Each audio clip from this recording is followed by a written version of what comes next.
I was held in several different places, and part of the time was in solitary confinement. That was very difficult for me. It was just me in a bed and tremendous isolation.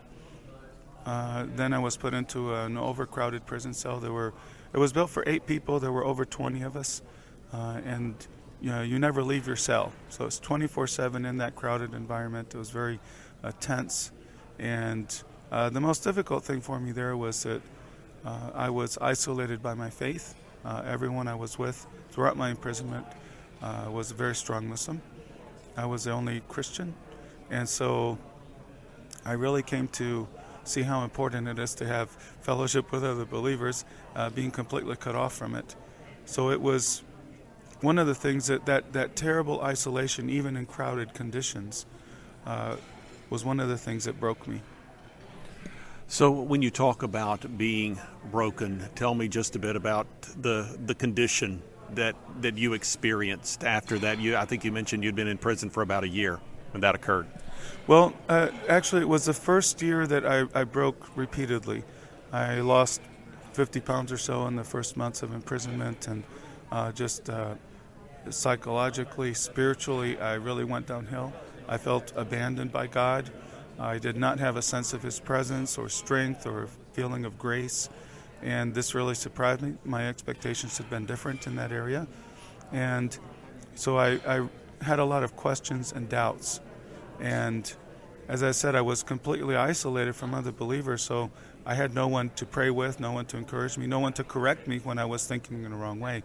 So in my second year, there was more of a change when I began to fight for my relationship with God, and more consistently was able to come to a point of surrendering my will, saying not my will but yours be done. Earlier on I would say, whatever your will is, I don't want to be in prison. And I came to a point where I would consistently say, God, if this is serving your purposes, I don't want to be here, but I ask you to give me the strength to endure, because I want to be faithful to complete whatever assignment you have for me. And doing this consistently brought me to a place where I could receive from God more easily, and He began to strengthen me.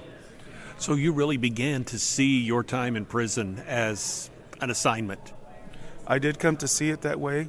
I thought I had an assignment to prepare for harvest in Turkey, and as my time in prison extended, I came to see that, well, there was a worldwide prayer movement that started, and millions of people actually began to pray for me. And that prayer, obviously, it was benefiting me, but I believe it was for much more than that, that God was using that prayer to prepare for a great move in Turkey. And so I began to see that my being in prison was actually serving God's purposes for the great harvest that He wants to bring. So tell me about when you received word that you were actually going to be released from prison.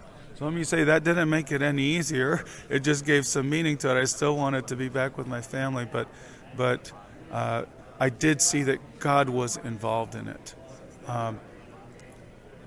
So I was taken to court for my 4th court session, and they suddenly moved to convict me, and they did convict me of terror crimes, which is ridiculous. And then they sentenced me to prison. I thought, okay, here I go back to prison. After all this pressure, it just hasn't worked, and I'm going back to prison. But then suddenly the judge said, okay, you're free to go. And so what they did was convict me, sentence me, and then release me while this was appealed. All of this was obviously a political process. It wasn't really, it was masquerading as a judicial process, but this was being decided by one man. It was the president of Turkey was the one making the decision.